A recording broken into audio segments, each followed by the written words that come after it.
Ahsoka. Overall, I think this series was okay. Like, it was definitely one of my most anticipated series that were gonna come out last year, and I don't know, I was just a little let down by it. Because I love Rebels so much, and I had such high expectations, especially after the cliffhanger that we had at the end of season 4. The fact that Ahsoka and Sabine were gonna team up in order to find Ezra, and then, that tease that we got in season 2 of Mandalorian of Ahsoka's quest to find Grand Admiral Thrawn and find out like where Ezra took himself and Thrawn out to parts unknown in the galaxy, once, he summoned the Purrgil to attach to the Imperial starship and, fly out. So yeah, I was really excited to see, that whole answer to that question that we're gonna get. I think the show did okay. I think maybe if it was just like 6 episodes and, they kind of picked up the pace a little bit, because the first couple episodes are a little bit slow. The fact that Rosario Dawson's acting as Ahsoka is very just subdued, because she's a very lively character in, the animated versions, in Clone Wars and Rebels and everything like that. But I know like the whole thing is that, Ahsoka found out that,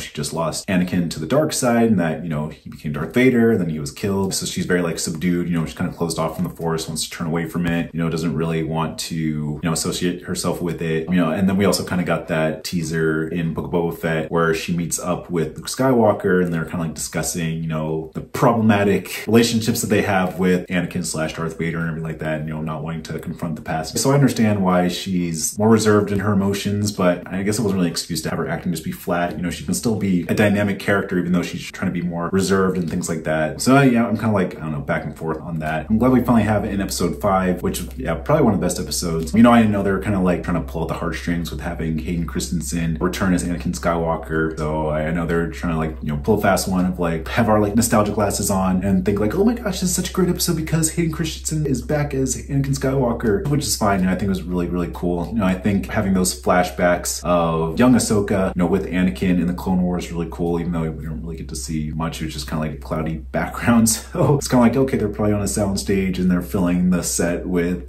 smoke and everything so that they don't have to pay for, a big battlefield visual effects background or anything like that. But yeah, I still thought it was like really cool seeing Hayden Christensen back as Anakin Skywalker. Even though, you don't really need to have him back, I thought it was gonna be more of like, flashbacks to the Clone Wars era with younger Anakin and younger Ahsoka, which we got, but I thought it was gonna be like more like an actual flashback instead of like Ahsoka waking up in the world between worlds, after a battle with Balin's skull, and then, seeing like a Force vision version of, these flashbacks and all these events and stuff like that. So I guess we kind of got like a 50-50. It wasn't quite a Force ghost, but, it wasn't quite official flashbacks. So that was still pretty cool. And I think like the lesson that she learned from Anakin, that was pretty cool too, of, having to like fight and she can't, just like live in self-pity and everything like that. She really needs to join back into the fight, rescue Sabine, who's been captured by Balin and Morgan, and, break her out and then eventually, find a way to get to Ezra and everything like that. I thought that was a really cool lesson for sure. Overall, I think the acting for the characters was great, especially Ray Stevenson as Balin Skull. I think he was probably the best part of the entire series, really. Like, he was really kind of one of the best actors in it for sure. And it's a shame that,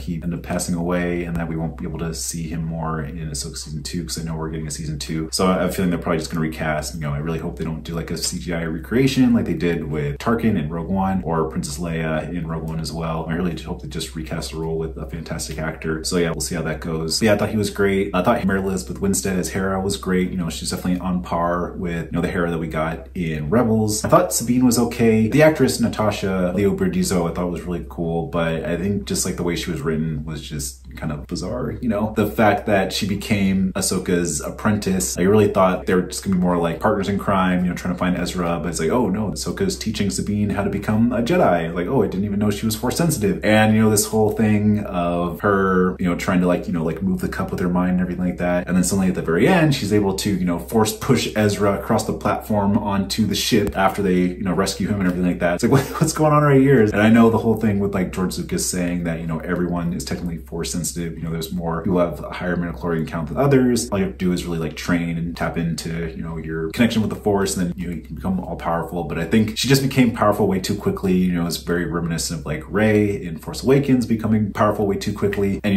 Sabine isn't related to a Palpatine or anything like that. So it's like, where did she get this high Force ability? So yeah, that was like a problem that I had with that. But anyway, yeah, I think everything else was great. Yeah, I thought, Shin Hati was really cool. I thought like Thrawn was cool. I thought he was gonna kind of like do a little bit more in his episode. I mean, he didn't really do much. It was just kind of like just standing around looking at little charts and readings and, tracking the characters as they're getting closer to his base, and eventually just flies off to the main galaxy and everything like that. So I kind of thought there'd be something more kind of grandiose with his character. I'm sure they're setting that up for, the kind of crossover film that Dave Filoni is going to be directing soon. So I guess this is kind of more of like a tease, because I don't know if we're going to get season 2 first or if we're going to get the Mando crossover film first. So maybe season 2 will come first, since that was officially confirmed. We'll get more development for Grand Admiral Thrawn, kind of more understanding of his plan, and then, that'll kind of lead into the Mando crossover film that we'll get. So yeah, we'll see what happens with that. But yeah, overall, I think it was, just kind of like an okay series. I don't know, I guess I was just kind of expecting more from it. Maybe just like a little bit faster paced, a little bit more of like that Rebels energy and feel. I know that this is like Dave Filoni's first attempt at directing live action. He's been doing animation this whole time, and then going from animation to live action, I know it's like a very big jump. So he's kind of trying to find his footing with how to run a live action show and everything. So yeah, I don't blame him. I think this is a good like attempt, and then hopefully season 2 will be even better. And then of course, I'm sure the movie's going to be amazing. So at that point, he'll find his footing, and then know how to direct actors like on a set, and give those emotional performances instead of like directing like a voice actor or anything like that. So yeah, we'll see how that goes. But yeah, overall, I thought it was fine. Yeah, it wasn't my favorite show. I know there's like big Ahsoka fans out there, which is awesome, and I'm glad. If you love the show, that's awesome. But if you didn't like the show, I kind of understand. So yeah, I was kind of like in the middle with it. But yeah, I'm still excited for season 2. I'm glad that we got the kind of Ezra reunion. Seeing Ezra in live action was really cool. I think the actor Iman Esfandi did a really good job portraying Ezra. It was cool seeing him like the beard and the shaggy hair and everything. Seeing him,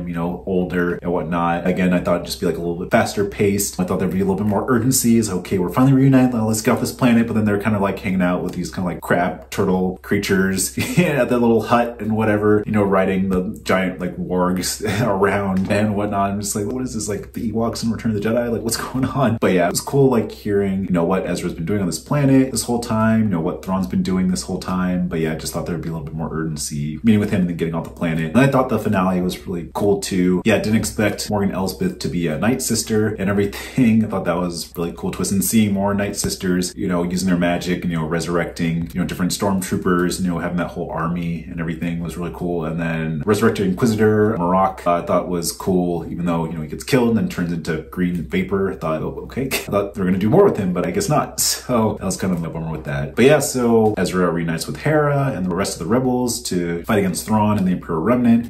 Thrawn and his army of ghost troopers are on their way to the main galaxy to finally take over and everything. So maybe we'll get like the Grand Admiral Thrawn movie, maybe like an Heir to the Empire movie with the Mando crossover film, which would be really cool. And then Ahsoka and Sabine are stuck on the planet with Baylan and Shin kind of going on their own separate journeys. So maybe they'll all team up and hop on a Purgle to take them back to the galaxy. So that happens. Maybe we'll get more Anakin Skywalker Force Ghost mentorship for Ahsoka. So we'll see how it goes. So yeah, I think overall like it was fine. Definitely ended like in a cliffhanger to see what happens with season 2 and the Mando crossover film. But yeah, I just kind of expected more from it. Definitely thought Baylan Skoll was the best part of the show. And yeah, I mean, acting was okay, writing was okay, action was pretty good actually. I like all the lightsaber duels and the space battles and everything like that. I thought that was cool. But yeah, it was just like the writing overall was just kind of like a low point for the show. Just expect it to be a little bit more faster paced, a little bit more urgency. Yeah, just a little bit more from it. But yeah, overall fine show. And yeah, hopefully we'll get better season 2 and the Mando crossover film.